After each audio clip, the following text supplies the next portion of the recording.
I'm Peter Jennings at ABC News headquarters. We're going to take a few minutes at the beginning of halftime here to get as much up to date as we can with a number of developments in the war today. Remember, before it began, Saddam Hussein said he would use the oil weapon. Well, he did. And now the most significant U.S. attack of the last 24 hours has been to turn the oil off at a place called Mina al-Madi, where the Iraqis had pumped more than 100 million gallons of oil into the Persian Gulf, threatening U.S. military operations and Saudi Arabia's drinking water. The U.S. F-111s using laser-guided weapons have tried to seal the pipes. Here's ABC's Bill Rediker. The oil had been spilling into the Gulf for 8 days. It was set on fire accidentally during a skirmish 2 days ago between the U.S. Navy and Iraqi patrol boats. This is what it looked like yesterday, before American warplanes bombed its supply lines. And this is what General Schwarzkopf said it looked like today, after the attack. This is early today. You will see that you have an entirely different color smoke coming out of here. You can see the size of the flame area is much, much smaller than the one you saw just a few minutes ago.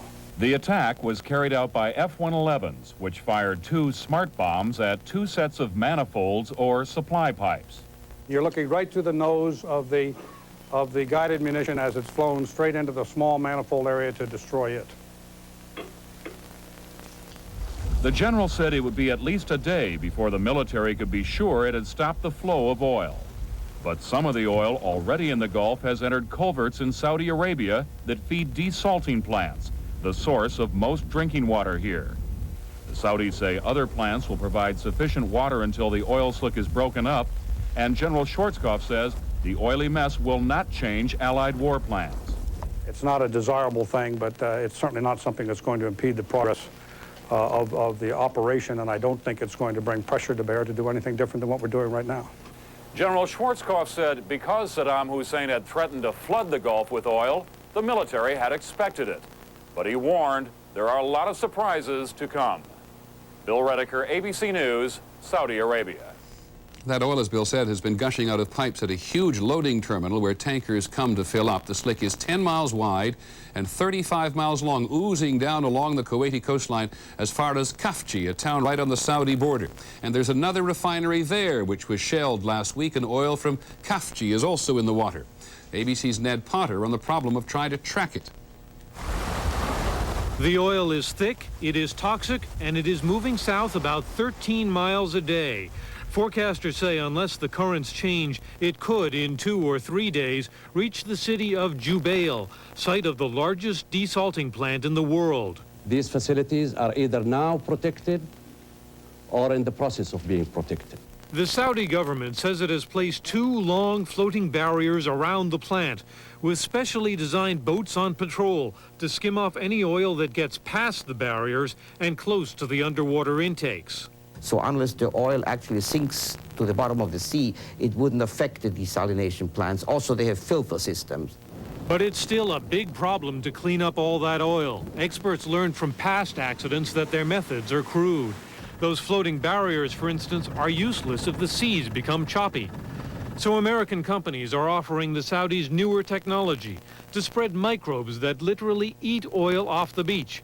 That method has only been used since the Exxon Valdez.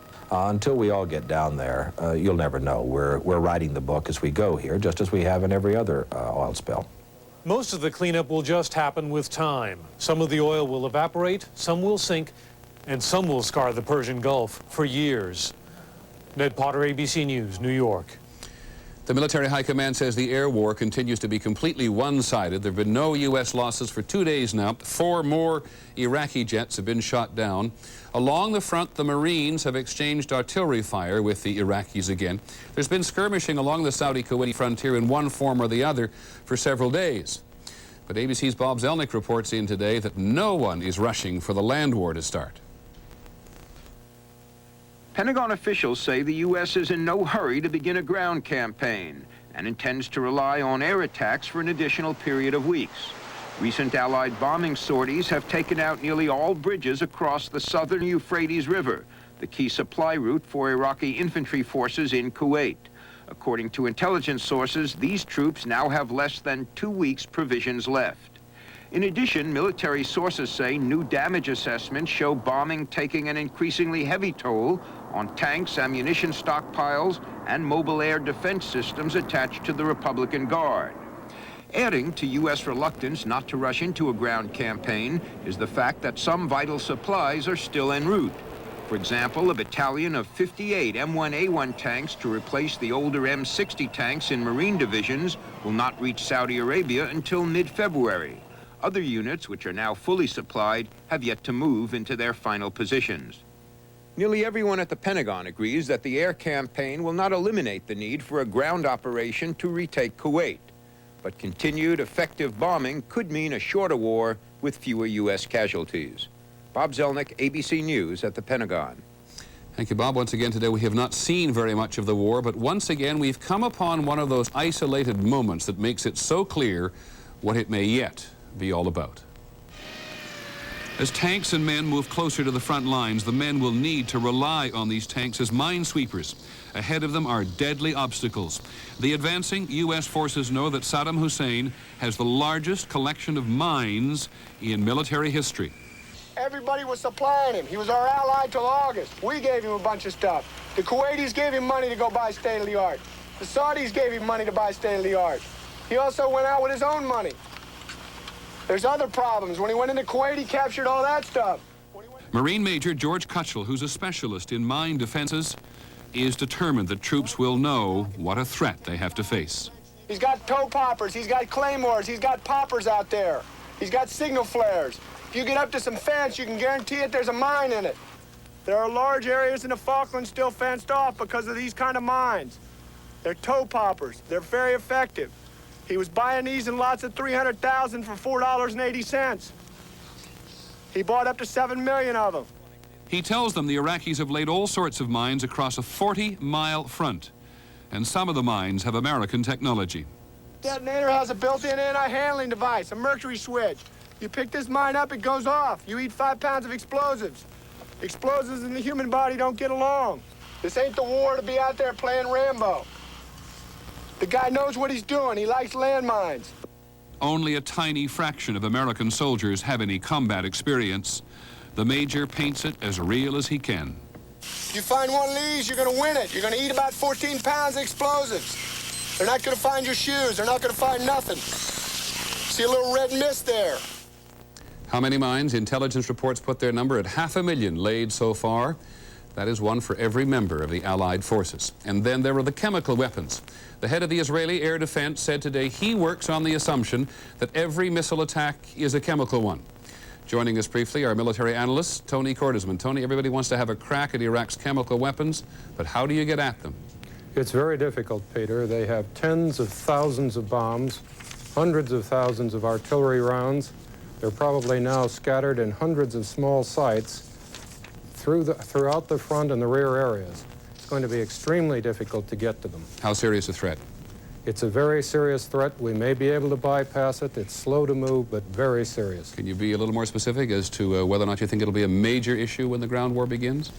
I think that depends purely on Saddam Hussein. If he chooses to use it, it can slow us down. It can greatly increase our casualties. Okay, Tony Cordesman, thanks very much. We, of course, have no idea how many Iraqi soldiers are dying in those Allied bombing attacks, but the Iraqi Foreign Minister Tariq Aziz said today that the U.S. and its allies, including Israel, were trying to destroy Iraq.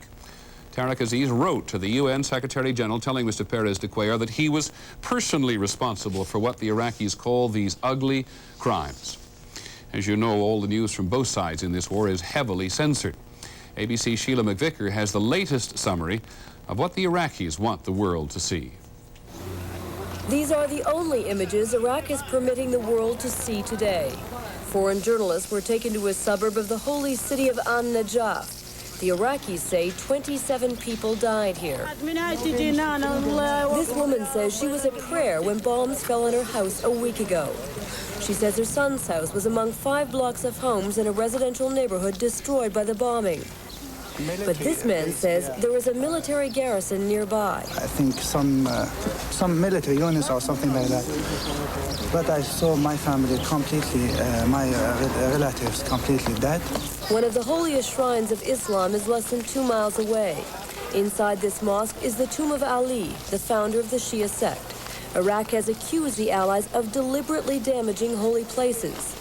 Journalists report they could see no damage to the mosque.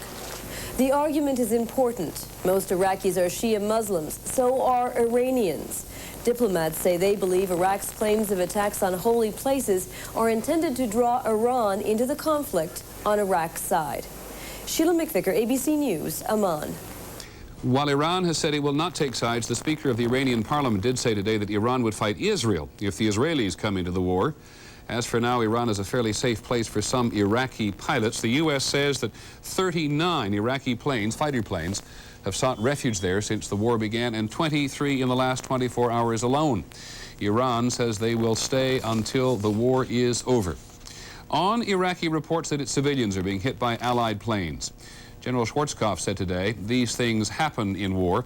He told of the time he was a commander in Vietnam, and the U.S. Air Force accidentally bombed him. He then went on to say that America is being very cautious. By requiring that the pilots fly in a certain direction of flight or use a certain type of munition that requires them to go to altitudes that they normally wouldn't be required to go to, those pilots are at much more risk than they would be otherwise. But we have deliberately decided to do this in order to avoid unnecessary civilian casualties, in order to avoid destroying these religious shrines and that sort of thing. And I think we should be pretty, trying to clean up my act, pretty proud of the young men who are out there and willing to do that in order to minimize damage of this nature. A couple of other brief items. The pilot of a Navy plane was flying over a tiny island off the Kuwaiti coast today when he spotted a group of 20 to 30 Iraqi soldiers who had spelled out the message, SOS, we surrender, using stones. The Navy says they are probably hungry as well as scared, and a team will be sent back to see if they were serious. It is, by the way, the middle of the night in the Middle East. There's not been a Scud attack so far today on either Saudi Arabia or Israel. In Israel, 6 attacks in the last 10 days, and 3,500 homes have been damaged in the greater Tel Aviv area.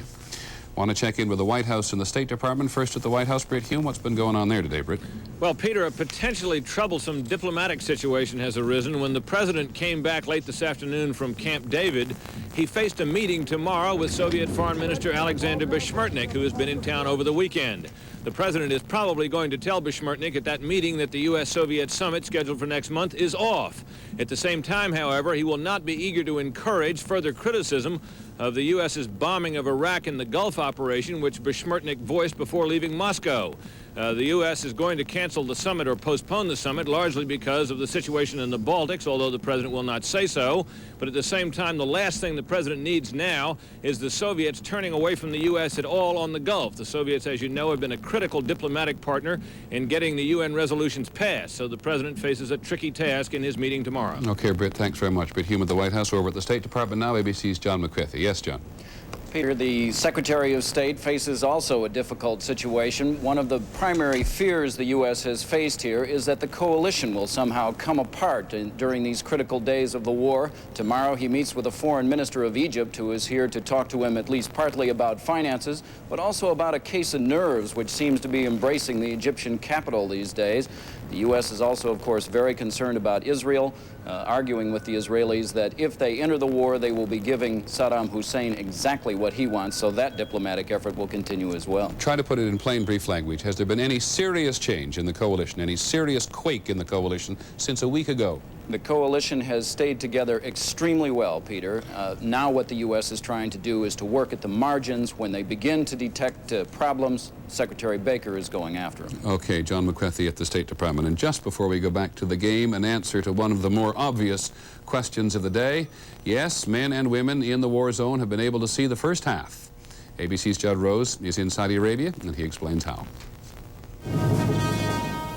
It began with the national anthem dedicated to the troops in the Persian Gulf. And in the Gulf, they were listening. You see the national anthem at home all the time, and it just goes by, but here it's got meaning behind it. Here in eastern Saudi Arabia, it's Super Bowl Monday. With the time difference, the game began past 2 in the morning. It was late, it was cold, it didn't matter. 3 in the morning or 6 in the morning. Anytime, football is my style. About 75 soldiers watched the game at Camp Jack, a lonely stretch of asphalt on the edge of a large Saudi air base. No liquor here, so they had soda and popcorn and gas masks. Saddam has a history of hitting us right when we're in the middle of something good. What happens if it happens? Oh, we'll put on our mask and hopefully be able to keep watching if it's not too bad. There had been concern this week that playing the Super Bowl in the shadow of war seemed frivolous. But if anything, it meant more to the troops here, a glimpse of home before heading on to the front.